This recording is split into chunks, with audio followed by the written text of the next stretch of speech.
형제와 여러분 안녕하세요. 오늘은 5월 30일 수요일 생명과 사랑의 중보자입니까? 라는 제목으로 출애굽기 28장 15절부터 30절까지를 묵상하겠습니다. 15절 나는 판결 흉패를 애봇지 않은 방법으로 금실과 청색, 자색, 홍색실과 가늘게꼰 배실로 정교하게 짜서 만들되 길이와 너비가 한 뼘씩 두 겹으로 네모 반듯하게 하고.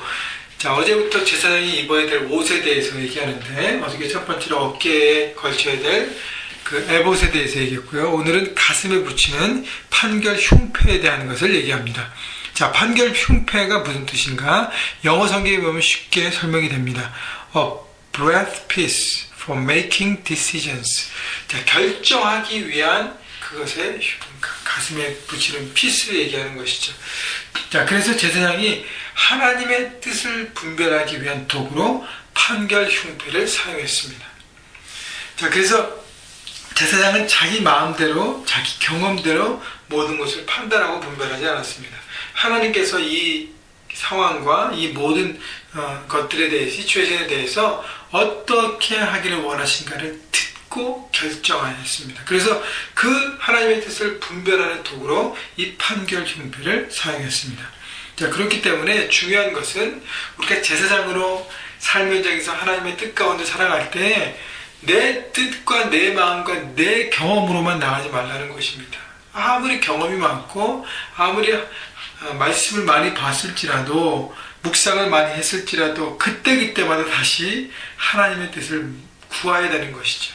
그래서 하나님께서 어떻게 말씀하신가를 듣고 나갈 때, 물론 말씀에 의한 기본적인 성경적인 상식과 하나님의 뜻을 분별했던 경험들이 쌓여갈 것입니다. 그럼에도 불구하고 하나님 어떻게 하기를 원하십니까를 구하면서 하나님의 뜻을 늘 구하는 인생이 돼야 바로 삶의 현장에서 하나님의 뜻을 나타내는 하나님의 제사장이 될 것입니다. 17절 그것에 네 줄로 보석을 물리되 첫 줄은 홍보석, 황옥, 녹주, 옥이요 둘째 줄은 석류석, 남보석, 홍만호요 셋째 줄은 호박, 백만호, 자수정이요 넷째 줄은 녹보석, 호만호, 벽옥으로 다 금태에 물리지니라. 자, 여러 가지 보석들을 얘기하는데 한국말로 어려우면 영어로 보시고 하여튼 그런 귀한 보석이 있었다는 거. 그래서 네 줄로 이렇게 반듯하게 4, 3, 12 이렇게 네 줄로 가로 네 줄, 세로 세 줄 이렇게 해서 보석을 붙이는데 이 결국은 12개잖아요. 그죠? 보석 12개. 12개의 의미는 21절. 이 보석들은 이스라엘 아들들의 이름대로 12이라 보석마다 12지파 이름씩 도장을 새기는 법으로 새기고 22절 순금으로 노끈처럼 따은 사슬 흉배에 붙이고. 자, 그래서 12보석을 가슴에 붙이고 보석마다 한 지파 이름씩 도장으로 새기는 것처럼 완전히 새겨 놓으라 그랬습니다. 어저께는 여러분 에봇은 호박 보석으로 양쪽에 두 개, 어깨가 두 개니까 한쪽에 6 이름씩 하잖아요. 그죠? 이것은 12지파를 대표하는 책임과 의무와 그들을 섬기는 어떤 그런 제사장으로서의 책임을 얘기한다면 이 흉패에 붙이는, 가슴에 붙이는 이 12보석은 내가 품어야 될, 가슴으로 품어야 될 12지파를 얘기합니다. 고전에요. 이 12지파가 다른 보석인데 결국 하나님께서 말씀하신 것은 이 귀한 보석이 다 다르다는 것이죠. 그러니까 다시 얘기하면요. 보석마다 비교할 수 없이 자체적으로 존귀함이 있듯이 이스라엘 12지파가 어떤 지파는 크고 어떤 지파는 강성하고 어떤 지파는 많은 걸 갖고 있고 이게 세상적인 판단과 기준에서는 클지 모르지만 하나님의 눈에는 각자가 다르게 존귀한 고귀한 아름다운 지파라는 것입니다. 그렇기 때문에 여러분 우리 한 사람 한 사람이 세상의 비교급으로는 좀 부족할 수 있을지 모르지만 하나님의 눈에는 아름답고 존귀한 보석 같은 존재임을 잊지 말라는 것입니다. 여러분은 treasure, 보석입니다. 보물이에요. 하나님 눈의 보석입니다. 그래서 자꾸 여러분 스스로 여러분을 자꾸 하대하고 극하시키고 나는 아무것도 아니라고 생각하기 때문에 우리는 마귀의 밥이 돼서 아무것도 할 수 없는 존재가 되는 것입니다. 여러분 존귀한 자입니다. 하나님께서 여러분에게 귀한 것들을 부어주셨고 그 있는 것, 부어주신 것을 바라보면 그것을 가지고 우리는 극대화해서 하나님의 그들을 감당할 수 있다는 것이죠. 자, 나만 보석으로 귀한 거 아니에요. 함께하는 모든 사람들, 우리 형제가족 모두가 다 하나님의 존귀한 자입니다. 그렇기 때문에 그들 한 사람 한 사람도 우리가 존귀함으로 바라보고 섬기라는 것이죠. 또 하나는 여러분이 1대1 리더라면 여러분이 섬기는 영혼을, 사람을 가슴에 품어야 합니다. 저는 여러분들 모두를 품어야죠. 가슴에 오늘도 가슴에 품고, 하나님 가슴에 품는데 가슴이 좀 저린 영혼이 있지 않습니까? 주님, 그들을 위해서 제가 더 중보하고 더 연락하고 저 돕고 더 섬기겠습니다 라고 고백했어요.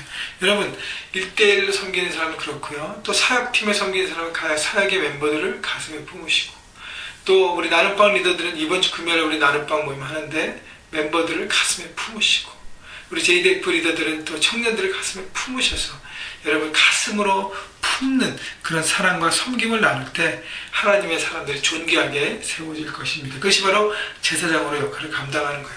가정에 여러분 아빠라면, 엄마라면, 남편이나 아내라면 여러분 배우자와 자식을 가슴에 품어야 할 것이고요. 직장에서 여러분 또 직장인 캠퍼스에서 우리 클래스메이트를 가슴에 품으셔야 하는 것입니다. 자, 그래서 가슴에 품는 흉부에 대해서 얘기했고요. 자, 그 다음에 29절, 아론이 성소에 들어갈 때에는 이스라엘 아들들의 이름을 기록한 이 판결 흉패를 가슴에 붙여 여호와 앞에 영원한 기념물을 삼을 것이니. 자, 성소에 들어간다는 것은 제사장의 역할을 감당하고 또 하나님 앞에 나갈 때 어떻게 해요?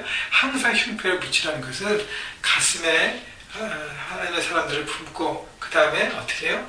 하나님의 뜻을 분별하고 구하고 나아가는 것입니다. 그래서 여러분 그 성도들의 마음을 가슴에 품을 때 제사장이 그 가슴에 품기 때문에 그들의 죄악이 나의 죄악인 것처럼 품고 속죄제를 드리고 그렇게 하나님 앞에 나가는 것처럼 여러분 사람들을 품으셔야 되고, 또 하나는 30절, 너는 우림과 둠빔을 판결 흉패 안에 넣어 아론이 여호와 앞에 들어갈 때 그의 가슴에 붙이게 하라. 아론은 여호와 앞에서 이스라엘 자손의 흉패를 항상 그의 가슴에 붙일지니라. 우림과 둠빔이라는 것을 이렇게 그 판결 흉패 안에 넣었는데, 여기 보면 오른쪽 밑에 생명사에 보면 우림과 둠빔이, 우림은 빛이고 둠빔은 온전함이라고 하나님의 뜻을 알게 대상이 사용했던 일종의 제비 같은 도구인데, 어떤 방법으로 이것을 뽑으면 하나님 뜻이 아니고 어떤 방법인지는 잘 모르겠어요. 그러나 하나님 그것을 사용하셨다는 것. 그래서 늘 하나님 앞에 구하는 인생, 하나님 어떻게 해야 됩니까? 디시전 메이킹을 위해서 하나님의 뜻을 구하는 것. 여러분 직장에서도 또 사업 비즈니스 일터에서도 하나님, 제가 저 사람을 오늘 만나야겠습니까? 하나님 뜻 가운데 있습니까? 그렇지 않다면 막아주십시오. 그럼 하나님께서 만나면 막아주십니다. 무조건 만나고 무조건 일을 추진하는 게 아니에요.